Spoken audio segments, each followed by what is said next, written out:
This month, we observe International Stuttering Awareness Day, and joining me to talk more about that is Sarah D'Agostino, a member of the National Stuttering Association. Sarah, first of all, thank you for being with us, and for all of us to get a little education here. We may think we know what stuttering is, but tell me in a more clinical terms how you define that, what it is, and then we'll go on from there.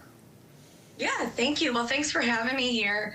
This is a joy to be able to tell you more from a personal standpoint what stuttering is. I'm a person who stutters, and so stuttering looks a lot of different ways. And even for me, over the course of the years, it's looked a lot of different ways. So it can look like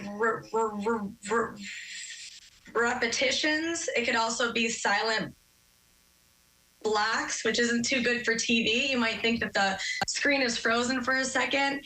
And then also it develops a lot of like secondary characteristics. So all of the avoidance and anxiety and all the things that are kind of underneath the surface is also just a part of stuttering and the challenge with it. So yeah.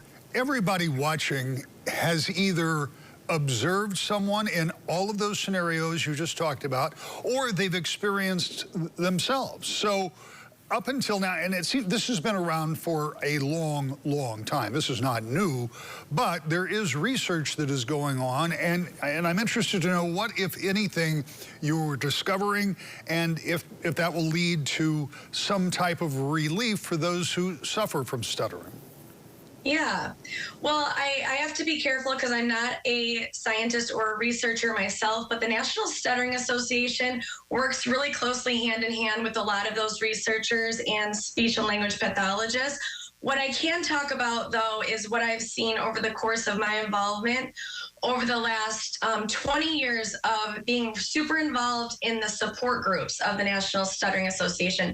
It means so much to a person who stutters to know that they're not alone and to really see someone else that looks like them, that is having success in the world, even when they're disfluent or even no matter what kind of fluency that they have. So I've firsthand witnessed for myself, and as well as hundreds and hundreds of other people who stutter, the fact that when we get into community, we can empower each other and find, that inner strength. And then we're able to utilize the tools and the techniques and the science behind what can help us manage a more fluent pattern of speech, but knowing that that's not the whole goal. The whole goal is to be, the most that we can be as a person. So we've just got a few seconds left, but it's 2023, and I shouldn't have to say it, but in order for those folks who are dealing with stuttering, obviously we need as a society to be understanding and acceptant and understand what's going on, but what beyond that is the message you would like to spread, particularly for people who may be looking for support? Yeah, well, I knew that this would be a short segment, and I wanted to make sure that everybody and anyone who stutters and who is invited, or who is loving a person who stutters, is invited next Monday night. YouAreNotAlone23.com. You can register to be on a Zoom with us, and we can talk a lot more.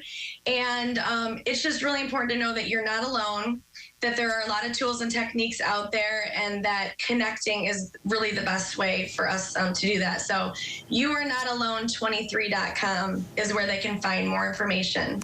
Sarah, thank you so much for being with us. Thank you.